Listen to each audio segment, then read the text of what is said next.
All right, y'all. How y'all doing? All right. Who woke us up? God.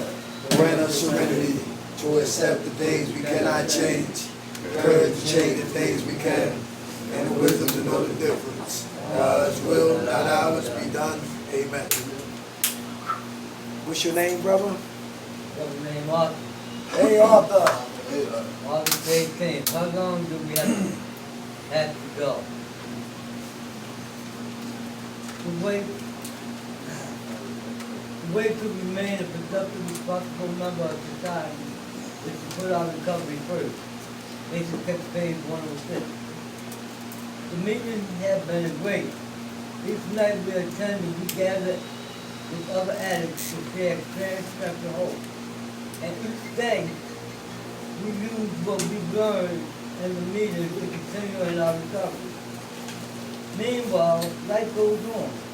Work, family, friends, school, sports, entertainment, community activities, civil obligations, all call out for our time. The demand of each day living sometimes makes us ask ourselves, how long do we have to go through these meetings? Let's think about this. Before coming to Narcotics Anonymous, could we stay clean on our own? What makes us think we can now? Then there is the disease itself to consider. The chronic self-centeredness, the obsession, the compulsive behavior patterns that express themselves in so many areas of our lives. Can we live and enjoy life without effective treatment for our disease? No. Ordinary people may not have to worry about such things, but we're not ordinary people. We're addicts. We can't pretend we don't have a fatal progressive illness because we do. Without our program, we may not survive to worry about the demands of work, school, family, or anything else. And they meetings give us the support and the direction we need to recover from our addiction, allowing us to live the fullest lives possible. And just for today, I want to live and enjoy life. To do that, I will put my recovery first. Thanks for reading. How much time you have clean, brother? More than 16, 5, 7 days, 5 months. All right. Congratulations. Anybody want to speak to what Brother Arthur read? Anybody? Anybody got commentary for what he just read? Anybody? How about you, Arthur? Yeah, definitely. All right, come on. Yeah, I was just reading it, it just brought back memories to me that under no circumstances can I not put my recovery first. If I don't put my recovery first, I'm sure to relapse. And by no means let's say I'm going to make it that it's just to go through it. Very good. Very good. Thank you for sharing that. Anybody else? Come on, bro. What's your name? Good evening, Tom. My name's Tim. Hey, Tim. Yeah, I shared a little bit about this in the morning meeting. As well. But yeah, in order to take responsibility, man, like I have to make some difficult choices. You know, I have to push myself. I have to show up. Most important, I have to be honest. Not necessarily with everybody else, which is important, myself. I have to set goals that are attainable and intangible, you know what I'm saying? Short term as well as long term. Do the next right thing. I'm going to get my ass out of bed in the morning, go to IOP when I don't. Go to a meeting when I don't. That's probably when I need the most, as they say anyway. I don't know, I just gotta change the way I think, man. Because I've lived away for so long that it's not putting down the drink and drugs that hard. I can do that, done it 100 times. It's to change my behavior. Yes, sir. You know what I'm saying? Like, because I'm used to, like, I learned at an early age how to scheme and manipulate time, you know? And that's not responsible behavior. It's not responsible. Little, what is it, 45 to 50 days out of clean, like, things are starting to happen. It's only because I'm checking myself, I'm not picking up, and you know, I'm being responsible. You know, like I do paperwork in person. You know, put in a bunch of applications, got some job interviews, got a job. You know what I'm saying? Like these are all the things that normal people do. You know? And I'm not gonna do this. I'll do this and that. You know, it's just monotonous because I don't enjoy it. Like I enjoy the fantasy of it, you know. Like in my mind, I think back to like when I was 25, you know, when I was 50 pounds lighter and 20 years younger. You know what I'm saying? Like when I still enjoyed it. I don't enjoy it, you know. Maybe like the first 5 minutes, but after that, it's just miserable. And, I don't want to live. I don't want to be homeless. I don't want to be dirty. I don't want to be stealing from the Target so I can fucking pocket somewhere so I can scrape $20, you know. It's just, I don't know. That's all I got. Shit, 45 days clean? I don't know, 48, something like that. All right, God bless you. Do we need that fan on? No. Can you unplug that or turn it off? Yeah. There we go. It's right, I'm walking around. All right. Thanks for sharing that, Tim, right? Yes, sir. Thanks for sharing that. You too, Arthur. Thank you for reading. All right. I thank God for last night's rest, this morning rise. Thank God for His grace and His mercy. Grace is always giving me what I don't deserve, and mercy is not giving me what I do deserve. And for that, I'm eternally grateful. How everybody doing? Great. All right. I'm Derek. My partner Rob. He's floating around here in the spirit. Right. He's not here in the physical, but he's here in the spirit. And together, we call the minds of men. I've been on drugs for a long time. I've been clean for a short time. I got 14 years, but all I got is today, right? And to add on to what Arthur read for the day, we're going to talk about thinking urns. We all got them, stinking thinking. Is that true? Yes, All right. So these are some elements to protect this mindset of what? Thinking urns. And thinking urns can take me back to what? Using. Very good. Or jail. Yeah. Or wait for my children. Or death. Or early death, right? This is a lifelong journey. Everybody understand that? Yeah. I rationalized that right here, it's up here, right? And I said, you know what? I'm gonna smoke weed again. You know, nobody gonna tell me I can't smoke no goddamn weed. Weed is from the earth. And you know, I didn't have no municipal card. Listen, that's when I was home back in Baltimore. And me smoking weed led me back to smoking coke, right? And it was hard for me to put my mind around the idea that I can't never, ever, ever, ever, ever use. Because I always used for years. And now I gotta stop using. And that was the dilemma. And that was the paradox. And that was my Achilles heel. And that was my pain. And that was my confusion, and that was my trigger. When we don't feed our spirit, the flesh will overtake and take us back to where we don't want to what? Go back to. Everybody understand that? Every night we do groups here, it's a funeral. I like that. It's a funeral we're going to have tonight. We're going to bury that old man, mind of what? Thinking. So the new man can resurrect with new thinking. Change we must. Die we will. The drugs won't kill us. The lifestyle will. All right, thinking urns. Listen, like I said before, man, I don't really come to talk. I like to talk, but I learn balance and learn to shut up and listen. And get some brothers, especially the brothers who really don't talk that share that much. We really need to hear from you. All right, we need to unlock those Pandora box and let out those goblins, those gremlins, those munchkins, those smurfs, those dwarfs, and let them all out. Those leprechauns, your hood leprechaun, let them out. So you can get free and you can help free somebody else. Because recovery is not just about me staying clean. It's like my story helps somebody else and your story helps me. And that's how it works. And we have an atmosphere of what? Recovery. So let's get into it. Without even talking about drugs, we talk about what leads us back to using. And that's the way we think. Number one, filtering. And if anybody like what you hear or hear, you want a copy of this, I make sure this is my master copy. I get one assist, you make a copy, and it be in the building for y'all. All right? How you doing, my friend? Has all the definitions and everything down Yeah, there. definitions and everything. Okay, I'm gonna run through it. Number one, filtering.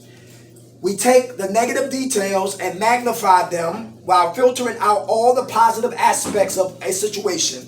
For instance, a person may pick out a single unpleasant detail and dwell on it exclusively so that their vision or reality becomes darkened or distorted. Filtering. Anybody do that? We have a series of good things going on in our lives, but we only think about what?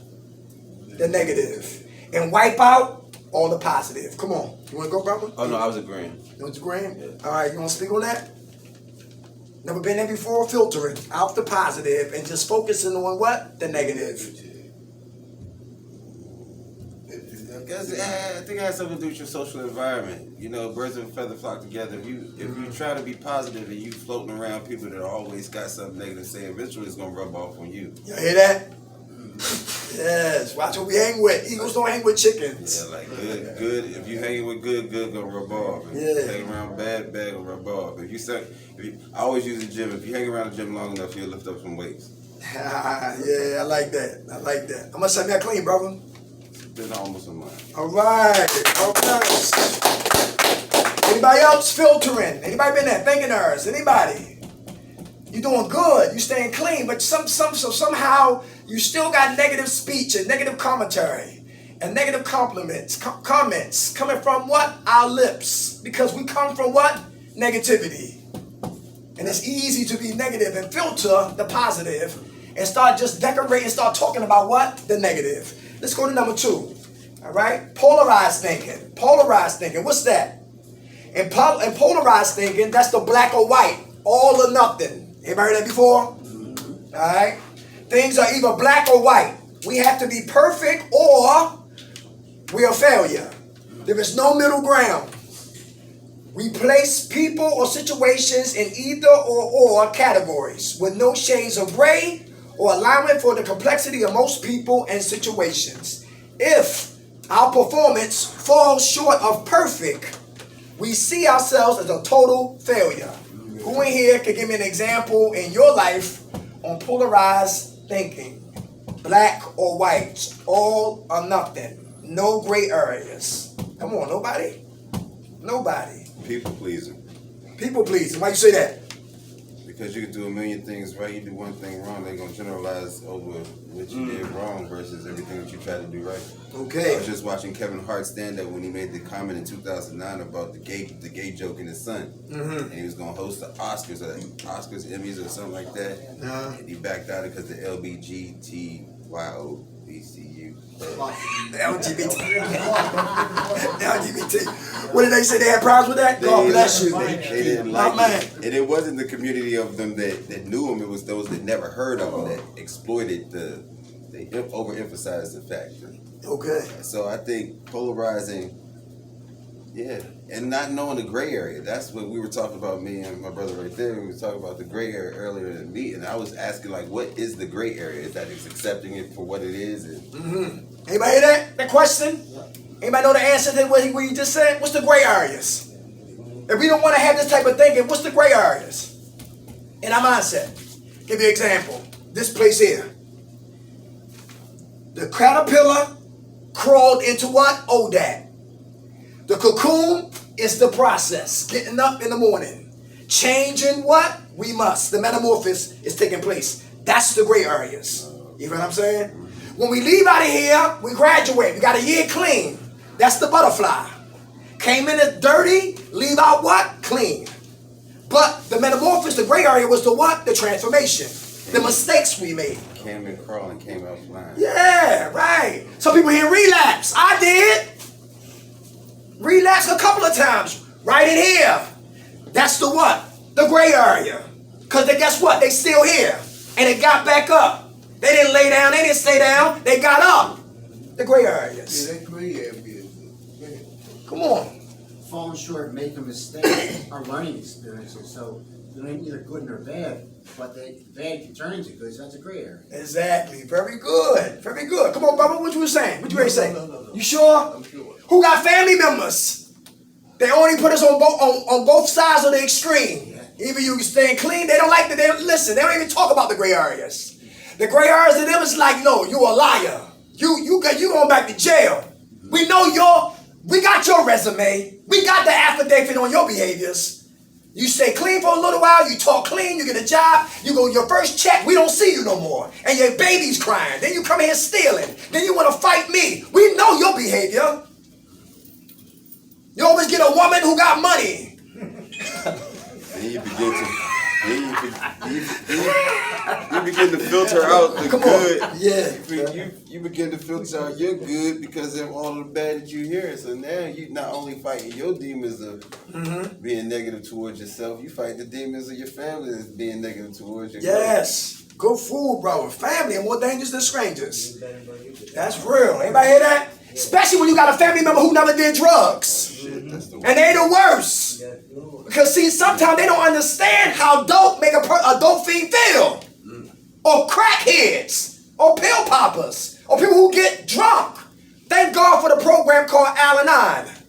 To introduce them, their ignorance, meaning they do not know about what we do know about active addiction. The gray areas. Polarized thinking.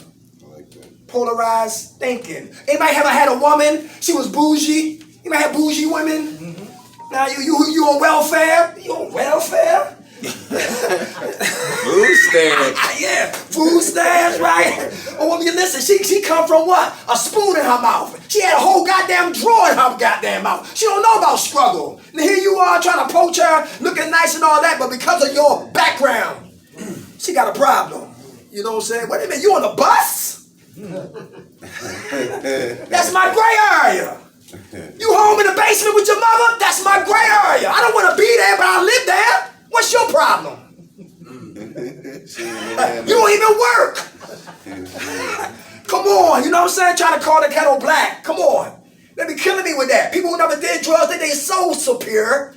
And they got halos over their head, and they got issues too. Everybody needs a program. Is that true? Yes. Everybody needs a goddamn program. And I ain't talking about drugs. We talking about what? Just being human. Just being alive. I don't care who you are. Everybody needs a program. Polarized thinking. They don't see the gray areas. We don't see the gray areas. All we see is we messed up or we staying clean. But don't talk about it like he talking about the journey of us getting clean. How about number 3? Overgeneralization.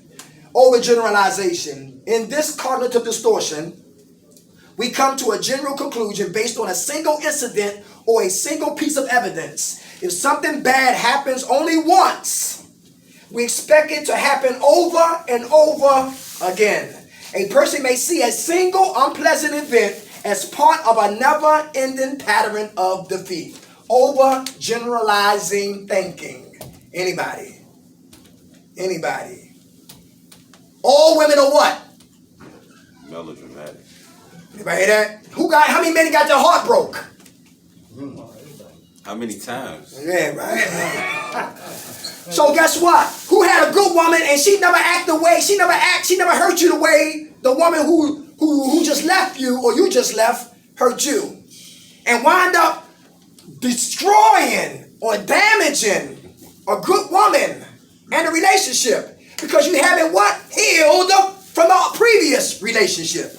My partner Rob, who ain't here, he said a lot of us are like this, like monkeys on a monkey bar. We grab and this is the relationship bar. And we hold on to another one. You don't want me? All right. Come another. What? Would you say? Okay. Yo, kiss my ass. We stay on the bars. We keep what? Keep moving, right? And never what? Jump off. To give ourselves what? How many men here got bad issues with your moms? Let's get real. Hey, got a hand in the back. Thank you. This is not a witness protection program. And I'm not a goddamn cop or a confidential informant, right? We want to speak? What's your name? My man in the back. Yeah, your hand up. Oh, Dave. Hey, what's up, Dave? Yeah, I used it. What happened? Me and my mom got high together, so I didn't meet her until I was 15. When I found out she was an addict, I was already using it. So me and her got high together. Finally, I got along with her. Volume, So, yeah, eating toxic, and if I was sober, and she was sober, we had nothing in common. I really wouldn't like to be around her. When y'all was sober? Yeah. Wow, y'all hear that? First time I ever heard that. How much time y'all clean, brother? 5 months. Give it to him. And how your mom doing? Back and forth. Back and forth? Yeah, she's Hey, still fighting. has she ever been in a program before? No. All right, you ever introduced her to a program? I tried to. She ain't trying to hear it now? Never trying to go, she told me. Okay. What's her name? Cassie. Cassidy. And keep her in prayer. All right? Cassie. Cassie. Kathy. Cassie. Cassie. And keep her in prayer. All right. Thank you for sharing that, brother. Anybody else? Overgeneralizing. Overgeneralizing. So definitely a what? A thinking error. All right? Who in here got high and you say, you know, we got a glass ceiling over your head? Everybody hear that? I'm from Stop and Surrender. I'm from 26 in Huntington.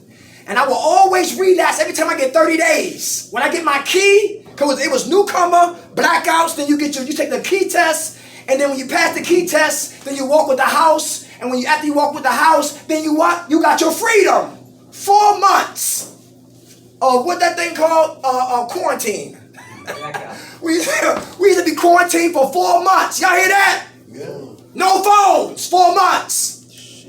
Yo, we had to walk with somebody 4 months. That's how I was raised. And every time I get my key, I get high. And I used to always overgeneralize me with my recovery process. I'm going to get high again. I got married and got high, right? And she went and got some guys and said, yo, Dirk, he's smoking coke. He said, yo, she got 3 big guys. They came over my house, knocked on the door. I said, what y'all want? I'm this skinny, talking trash. I said, what y'all want? Y'all ain't coming in here. Yo, they just moved me out of the way. They said, yo, where the crack at? Where the pipe at? I said, yo, ain't no pipe in here. Yo, I'm gonna hit you with a goddamn pipe. You better get the hell out of my house. Dirk, stop playing. You better than this. Where's the goddamn crack pipe? And then my pride got cracked and got broken. And I said, you know what? Let me go get it. True story. And I went back into what? To treatment, right? Back in treatment. And it was hard for me to recover when I used to think like this. Hard for me to recover when I think like this. Just because it happened once does not mean it will happen again. Overgeneralizing, polarized thinking, filtering. How about number 4? Jumping to conclusions. I know this happened in here. I know we can get some new hands in here. Who jumped to conclusions? Come on, we listening. Let's go. Lying, man. Come on, let's go. Come on, we need examples. Let's go.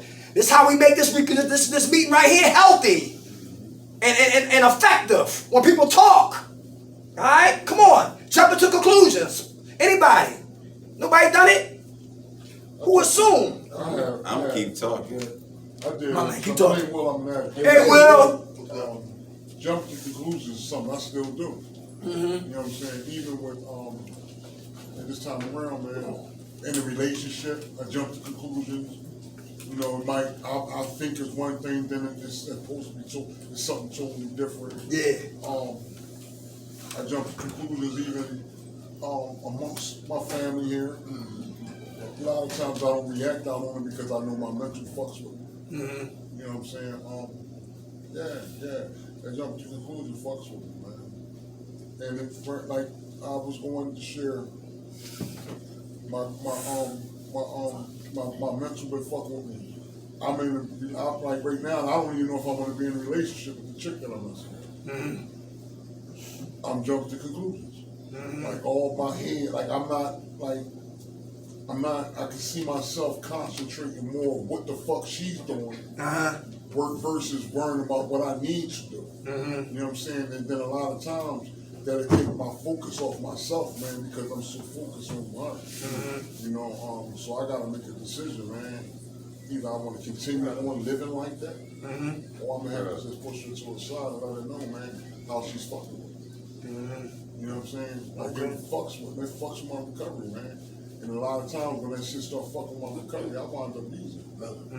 You know, like this is the first time that I actually started to talk about this shit, man. Because I thought it made me feel like I'm a nut. You know what I'm saying? Like my mind tell me, man, it's just you crazy, man. Like on real shit, man. My mind really fucks with me, man. Shit plays tricks on me. You know what I'm saying? I don't know if it's the insecurity or whatever. I don't know what it is. But yeah, it fucks with me, bro. It fucks with me. Is she a good woman? Nah, I don't know. I don't know, man, because I met her in my addiction. We met in addiction. Ah, okay. Okay. And, Yeah. She coming up with 2 years clean. Okay, that's a blessing. You know what I'm saying? But I don't like her. Why?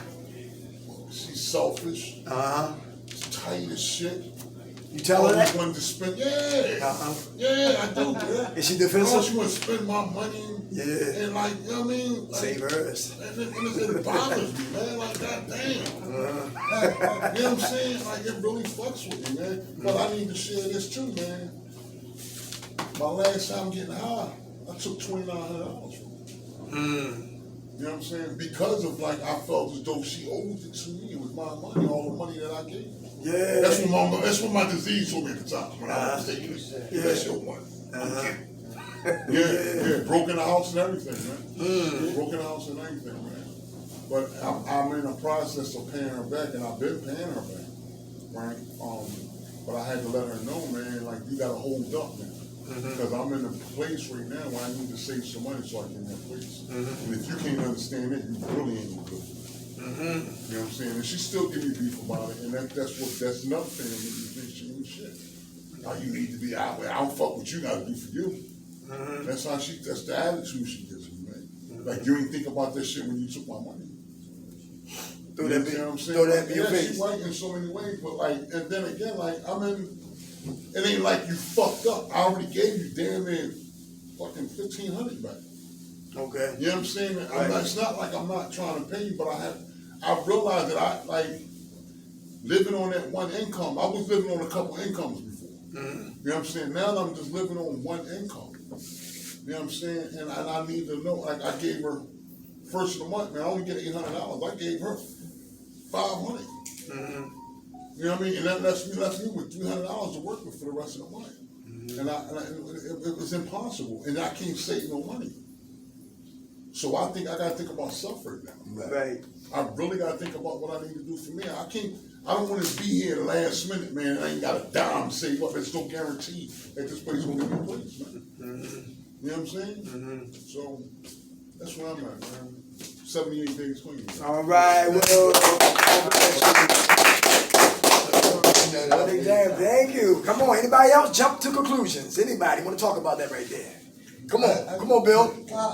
I'm Bill, an addict. Hey, Bill. I think we all kind of do that when we're addicts. It's just, I think it's part of being an addict. But I looked at it like, you don't judge a book by its cover. And I've learned that people have their own story. If you take the time and listen to their story, you'll understand where they're coming from. Believe it or not, I learned most of that in prison. Because all the years in prison, I picked up on a lot of that. Patience and little things like that. You learn how to address people and let people be part of your life.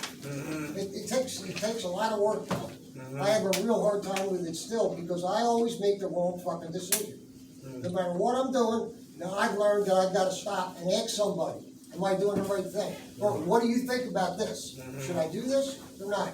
Because I don't trust myself. My decisions are always bad, especially if I'm using, you know. But that's all. That's good, Bill. How much time you got clean? Coming up in 6 months. All right. Congratulations. Anybody else jump to conclusions? D, you gonna say something? No, I think you said it all. Okay. Assumption. Come on, what you say? Jumping to conclusions is like you assuming before you even know the truth. Yes. Don't have all the facts. You trying to predetermine, like me trying to figure out what he said. He ain't said shit to me.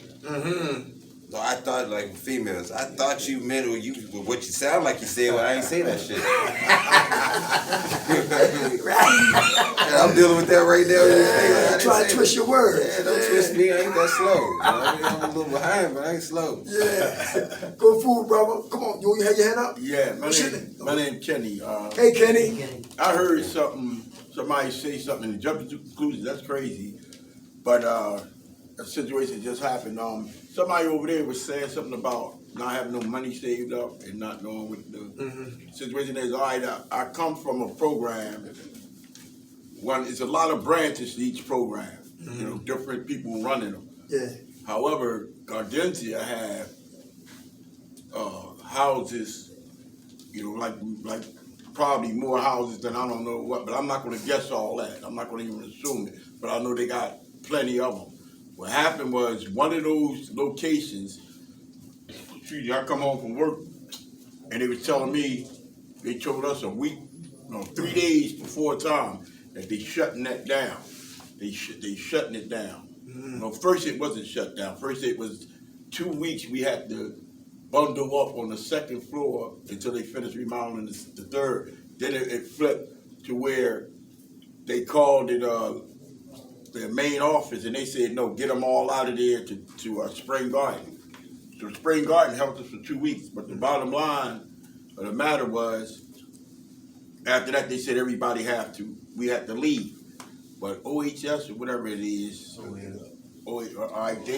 what they did was they intervened because they couldn't just, send everybody. However, if they did, I'm financially secure from my man saying something about saving money. That's all I've been doing since I've been able to work. So ain't no question mark come over my head because I was prepared for that fight. However, I have to continue that tradition even here because who knows whether they want to shut this one down or whatever, But just being prepared for, the worst, hoping for the best, but being prepared for the worst is always a great thing. And I would assume to continue to do that. How much time you got clean, brother? Right now about 3 months. All right. Who remember the movie Cooley High? I do. Cooley High, I love Cooley High. They jumped to conclusions and they said they snitched because they got out of jail. But what they did not know, the teacher bailed them out. And dude wound up getting beat up and he died. Because the brothers what? Jumped to conclusions. Jumping to conclusions. Don't have all the facts. I used to jump to the conclusion about HIV. Because when you don't have all the information, that means you're ignorant. And it was a guy, stop and surrender, cooking breakfast, HIV infected. Pancakes, bacon, sausages, coffee. Guys come downstairs, said, why is he in the kitchen cooking? They said, yo, he's infected. The dude said, I'm not eating. Guess who ate? I ate. And I ate their goddamn plate. I was full that morning. Because I know, listen, I can't sit in his chair and catch HIV. I can't shake my man's hand right here who gave me a cup of iced tea and catch HIV. When you don't know all the facts, we can easily jump to conclusions. Oh, he gonna get high? Usually the wrong conclusion. The wrong conclusion, right? Who ain't jumped to conclusion about an individual character in here? He gonna get high, I know it. He ain't gonna be here long. Wait till you get back from my. Yeah, right. No, yo, look at him. He nodded. His forehead touching his knees again. Not knowing he over medicated. This time. Well, you understand what I'm talking about, right? Don't have all the facts. And you upstairs being to get your own newspaper company up there. You editor and chief and all that madness. And listen, don't have all the facts, but still printing information on somebody. Jumping to conclusion is dangerous. People get hurt that way too. How about catastrophic thinking? You put